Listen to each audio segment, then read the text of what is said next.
We didn't follow the same suit like Khartoum. Khartoum is not interested in Southern Sudanese. In Southern Sudan, you know that now, we have thousands of Northern Sudanese who are living in Southern Sudan. Our government did not issue any kind of a statement or didn't even call any person telling him to leave the country. We told them, you are our people, you remain here. As long as you abide by the constitution of Southern Sudan, and as long as you respect the flag of Southern Sudan, you are one of us. You remain. So, whatever Khartoum is saying that they are doing this and doing that, I don't think people should believe in it because it's a propaganda. Mr. Ambassador, a question that would jump into anybody's mind. If you have so many pending issues and outstanding issues, ABA, hedgelage, demarcation, oil revenues, and now the issue of citizenship, how come you declared independence? Of course you chose independence, but how come a state with so many outstanding issues with its neighbor? I mean, how could you live as an independent state? You know, we are independent. And they didn't give you we thought because the 80% of the borders were demarcated with the north, with the government of Sudan. And we thought after the independence, would come and sit down and then resolve the 20% which is left. But to our surprise, we found Khartoum has a different agenda.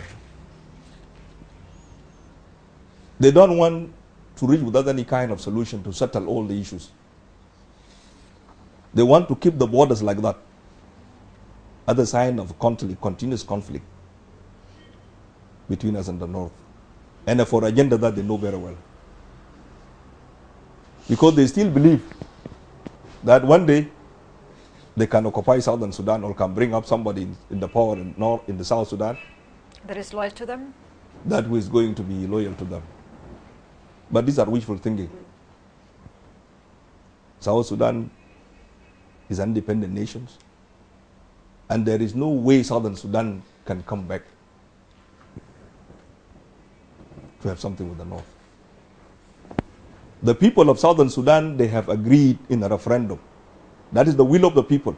The people of Southern Sudan, they have agreed in a referendum that we want to determine our destiny.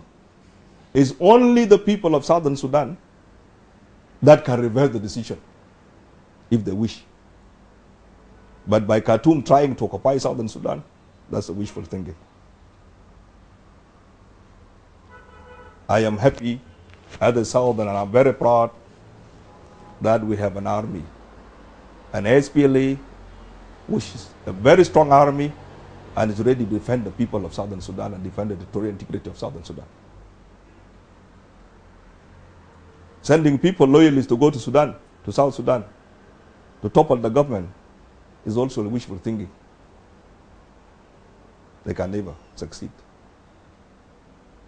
No matter what they do, they will never succeed.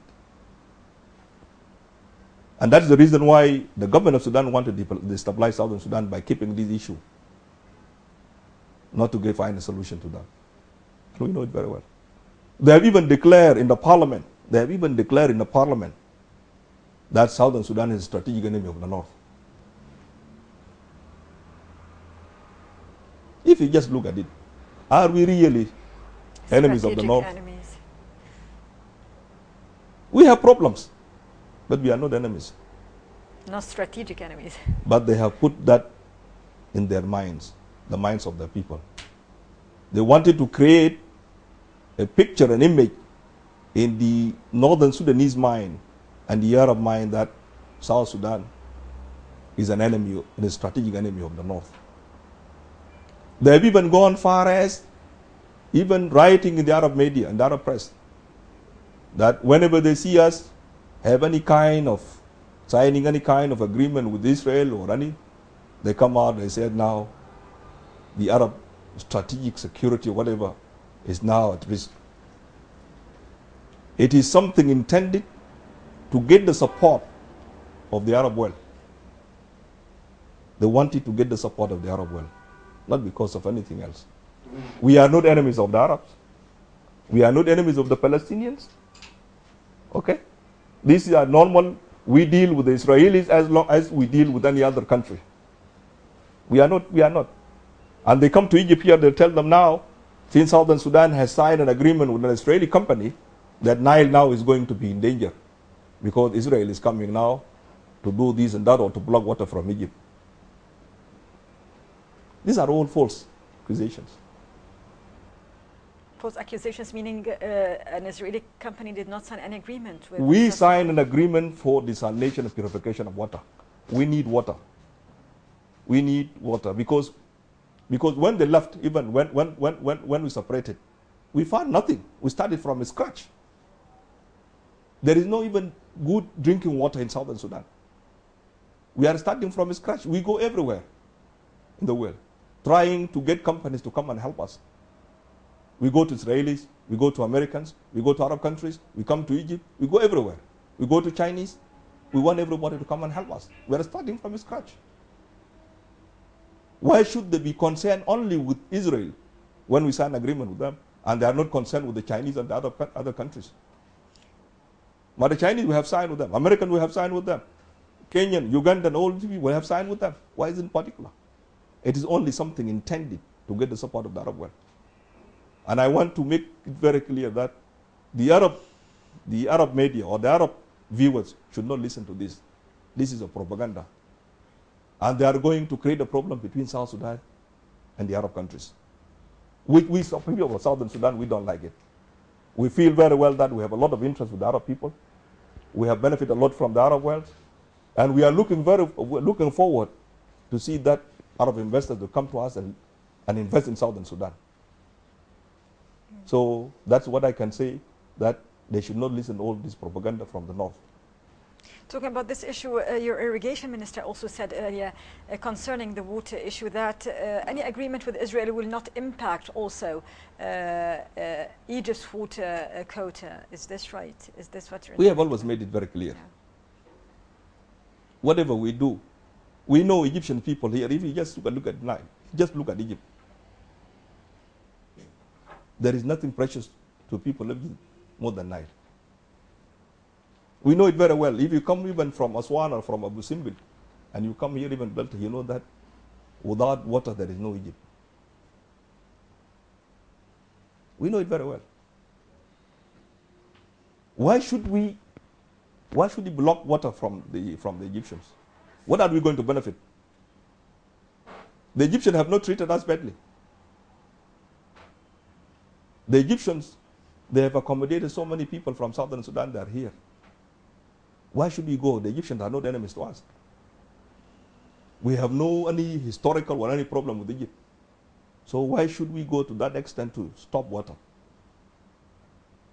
What we are saying is clearly is this, that the Nile belongs to the people of the Nile.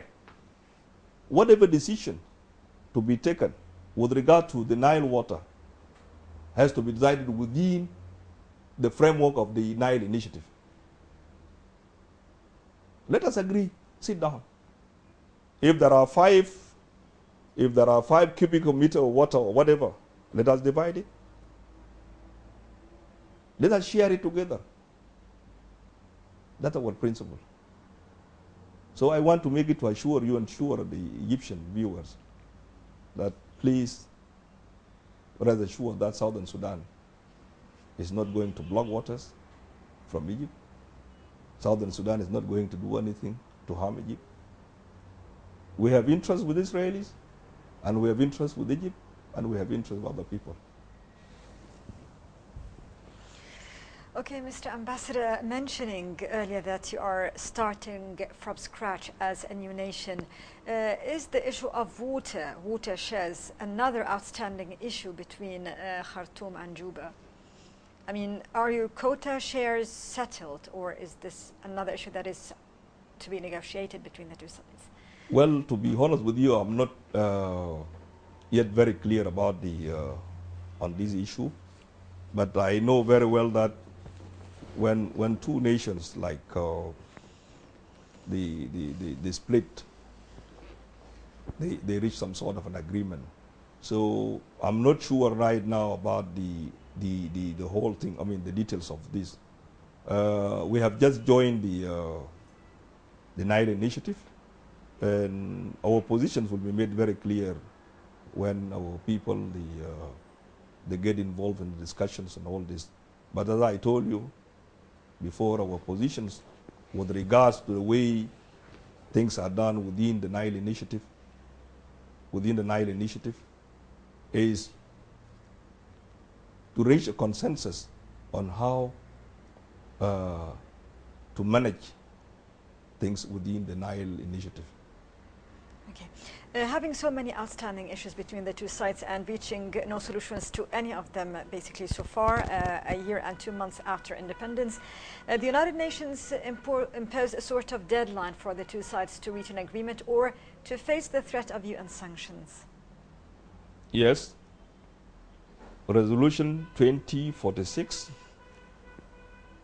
gave the two parties, South Sudan and the Republic of Sudan, a deadline up to the 2nd of August to resolve their pending issues. And last August, I mean 3 days ago. Yes. Yeah. And the issue of sanctions, that depends on the African Union, or the President Thabo Mbeki with his group, to decide whether there's any breakthrough in the discussions or not, in the talks or not. If they see there is breakthrough in the Security Council might extend the deadline to look into the issues. But of late, there are good news of an understanding that we have reached between us and the North on oil. And the delegates of the two sides, our delegate and the delegate from Northern Sudan, are going to meet again after 2 weeks after Ramadan to finalize the remaining issues.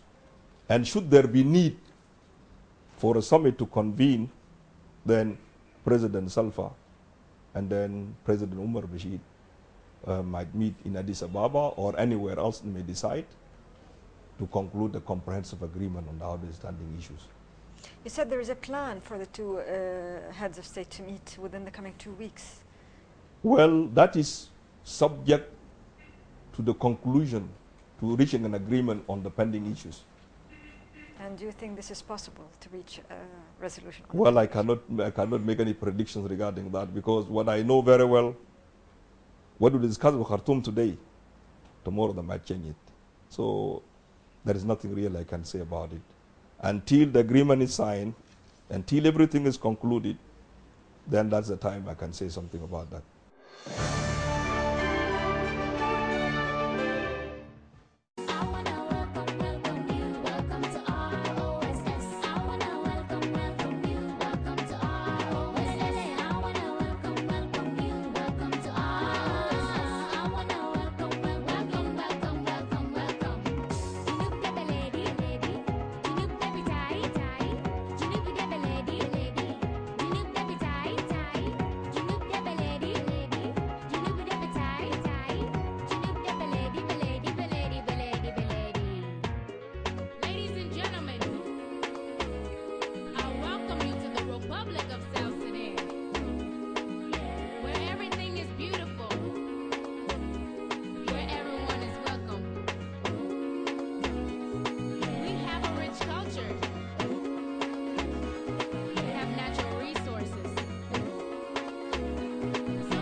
And unfortunately, this is all the time that we have for our discussion for now. Don't forget to join us again to continue our discussion with His Excellency Ambassador Anthony Khan, the Ambassador of the Republic of South Sudan.